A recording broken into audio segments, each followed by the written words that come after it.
Dr. Kandula with Advent and your host of Adventing, where we talk about everything ENT related and the world in general around us. I'm here with Dr. Ethan Handler, our co-host.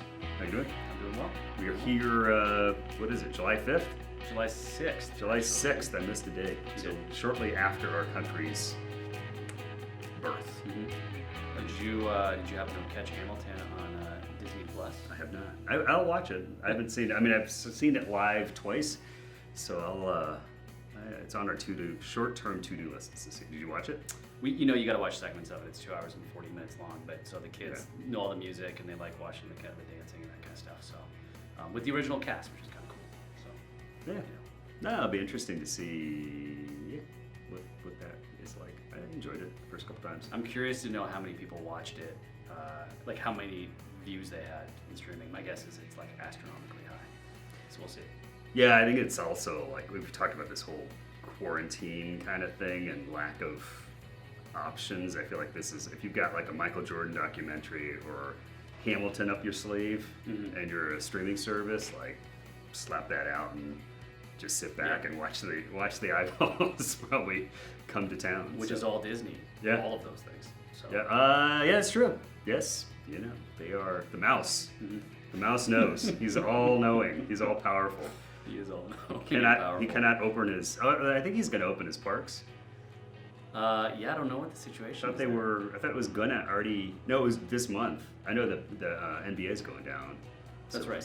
They call it the bubble. Did you see something on that? I did. And like the insane, I get it. I guess they want to, obviously want to be safe and get things back up and running. But people coming in there have to quarantine, test, and wear bracelets and different color coding. I think you could lock it down pretty well. Yeah. I feel like there's like a sabotage angle on this. I think if they actually play the season out, I have a sense that there are going to be players who get COVID at inopportune times that really impact outcome. Just imagine going into the finals and say it's the Bucks and say Giannis tests positive, and so he's shut down for the entire finals.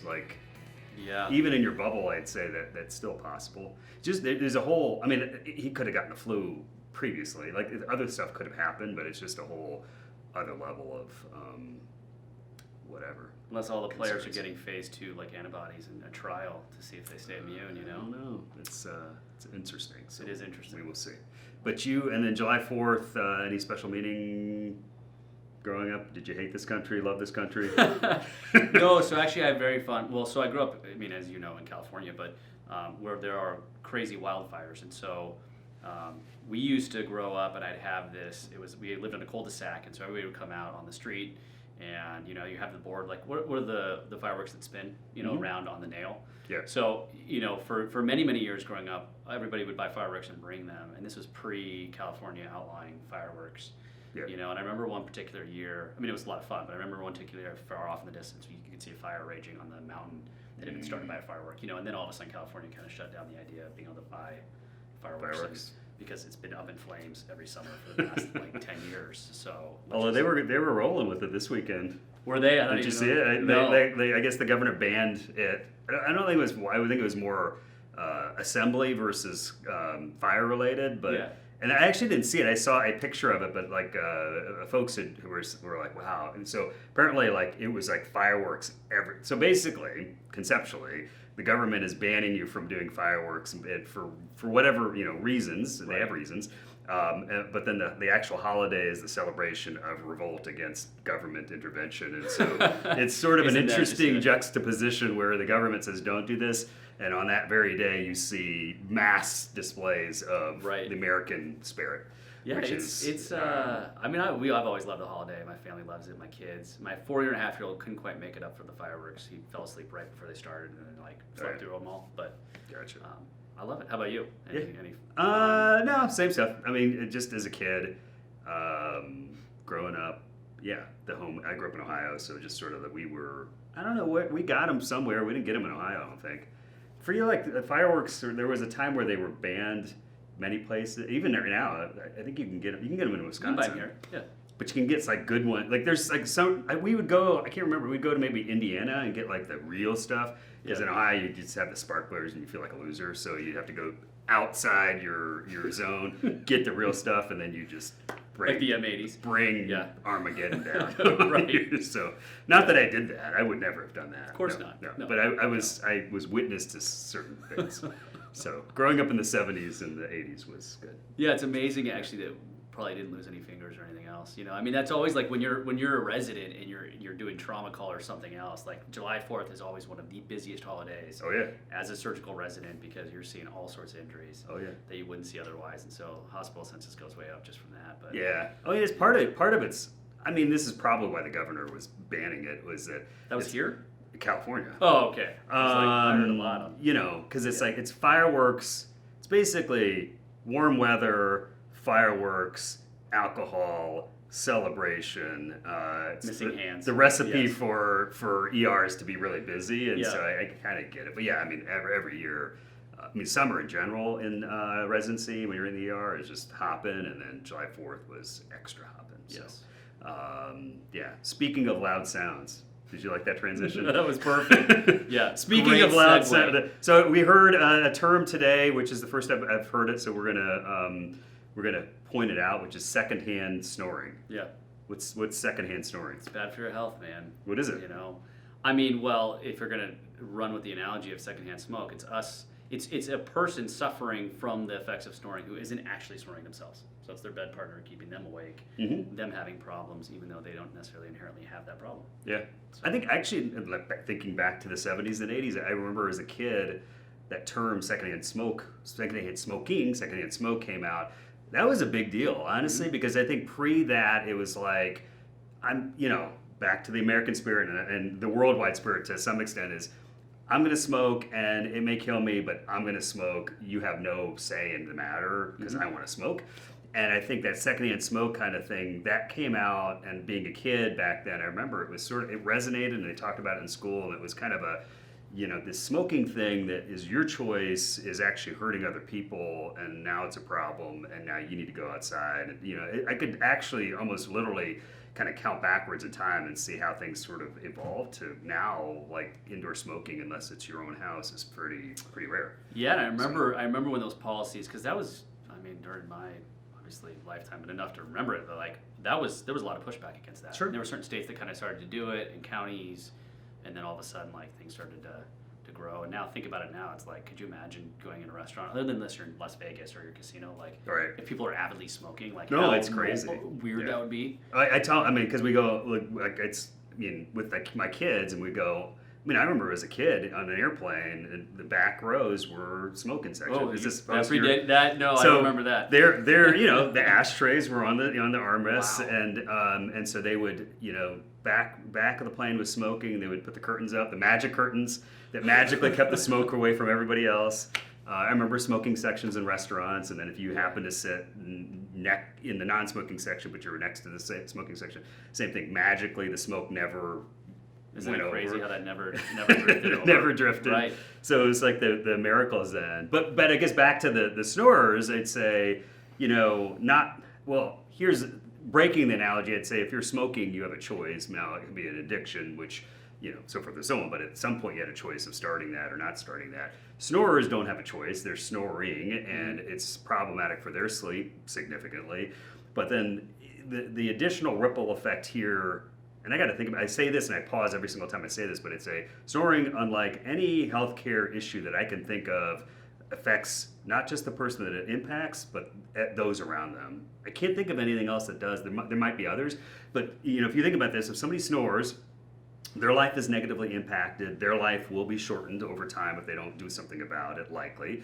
And then those around them, especially somebody who's in the bed next to them, their sleep is disrupted almost just as much as the sleep of the individual who's snoring. So it's like the perfect storm of individual impacted by something that they didn't do, but it's happening within them. And then the person that they probably love, which is the person next to them, they're also impacting that person's day-to-day life, because that person's probably combination of mad, frustrated, angry, which is the same as tired, in a haze, all because of the bozo next to them that they're like, you cannot sleep next to a snorer and be kept awake without it creating some degree of friction. You could be the most Zen Stoic person in the world, and I bet you in monasteries throughout the world, if they have double rooms, that there's the monk that's snoring and the monk that's not, and the monk is going to do their Zen.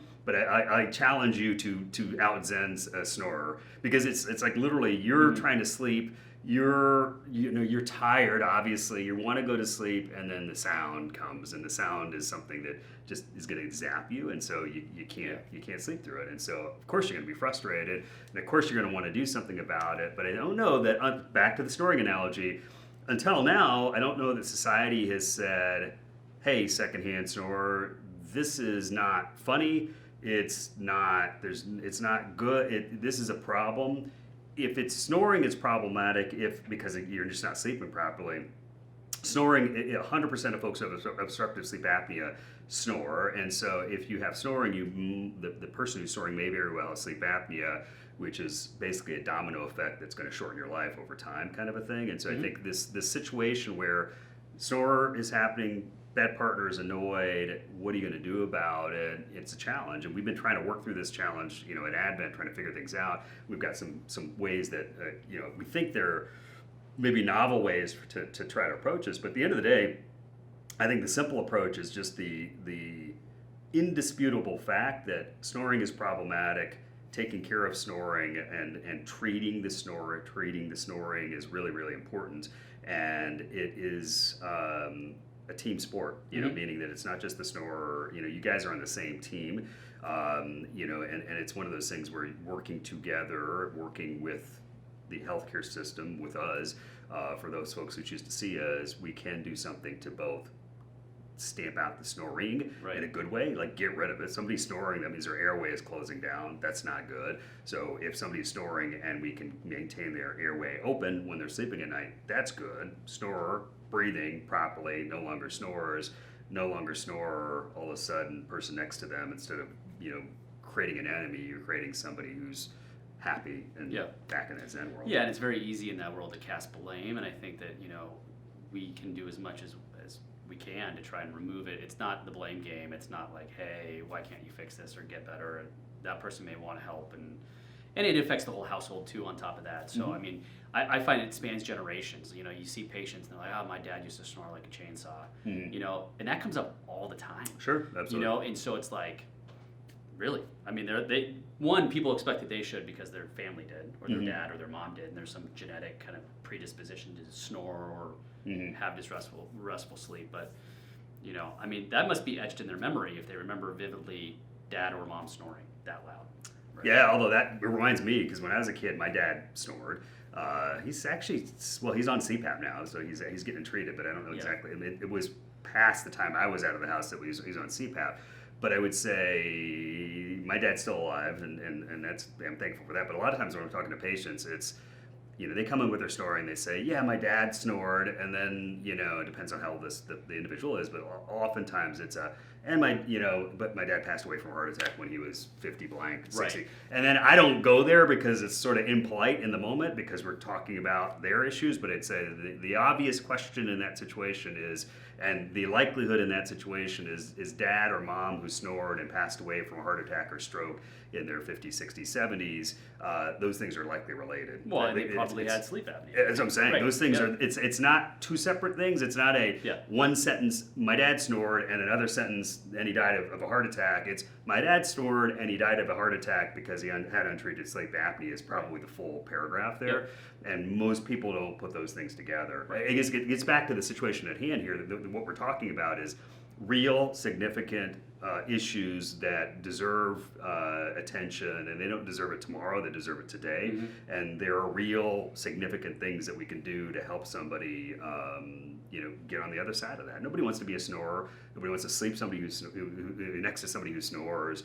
Everybody acknowledges it as a problem. I think the reality is the world doesn't know that there are actually solutions for these problems, and so that's the disconnect. The disconnect is that in a world that has no solutions out there, you just sort of accept these problems, and there's no reason to do that really at this point. We're not perfect. I mean, medicine's evolving and it will continue to evolve, but I'd say there are enough solutions and options for folks these days that there's no excuse not to seek attention.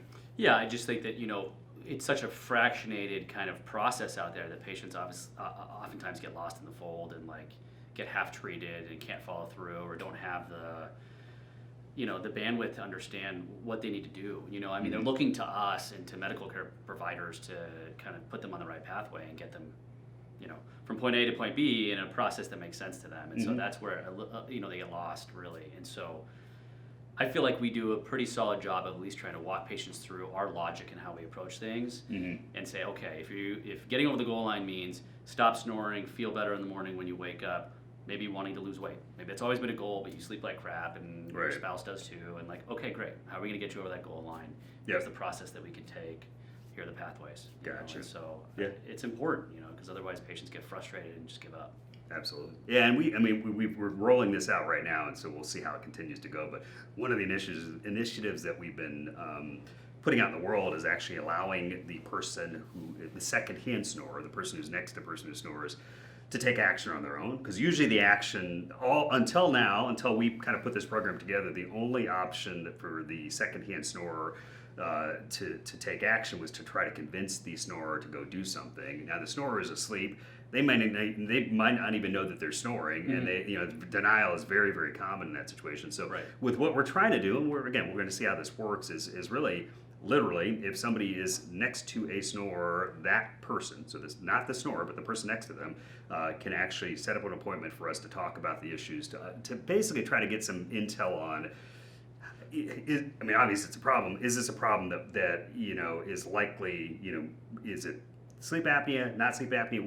What's our gut instinct on this, and how likely are we going to be able to help them? Right. Because I think nobody wants to waste their time. Nobody wants to waste their effort in taking action. And so I think depending on the situation, there may very well be situations where it's like, either it's mild or intermittent, and maybe it's holding and keep an eye on it's fine. More often than not, it's likely, hey, this is something we can help you with, and these are the likely options based on what you're describing. These are the likely options that we might want to we might consider when we get you in and take a look at you. Right. And so we'll kind of see how that goes to help those folks out. Yeah.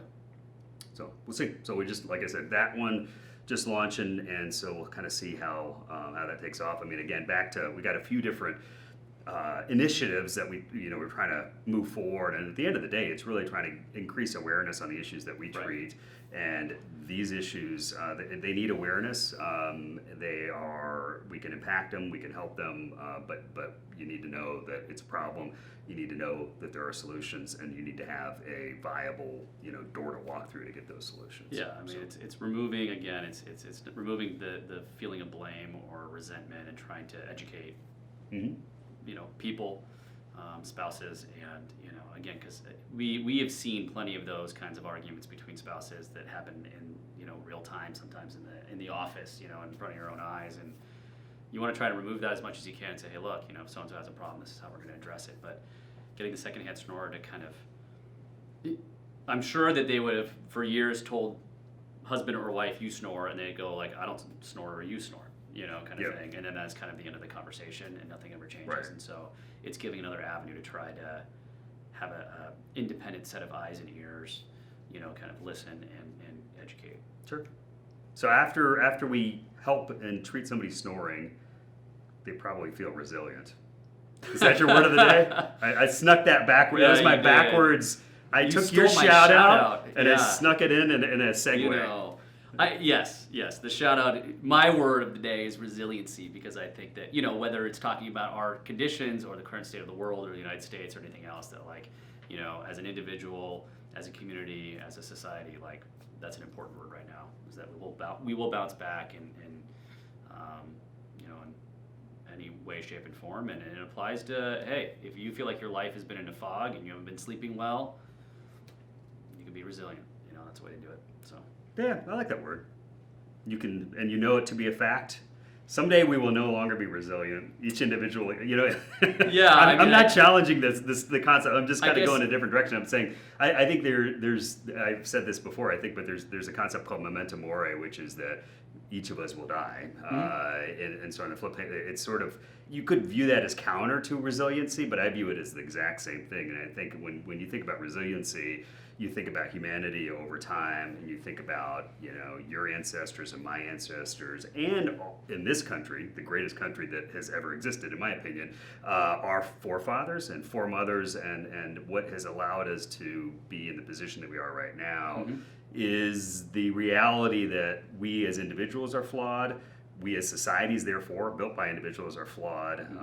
And so there are peaks and valleys and ups and downs, but I think progress, you know, I don't, without any question in my mind, you know, this country is stronger than it's ever been, and it's also showing its flaws right now. And I think that's where, in my lifetime, I've seen the ups and downs that way. But I think resiliency is part of, it's certainly part of the American spirit. So yeah, I would say without any question in my mind, given whatever we're seeing right now, we will be resilient as a society, and we will persevere, and we will, you know, sort of. So good work. Good work. Okay. Can you spell it? No. That's for next episode. Exactly. With your phone in front of you. He's found my ultimate weakness is my spelling, but yes. Exactly. So yeah, next time we'll work on I can use it in a sentence though. You can? All right, that's good. No, yeah, we'll be resilient, and we'll show up next time. And until next time, that's all we got. Take care.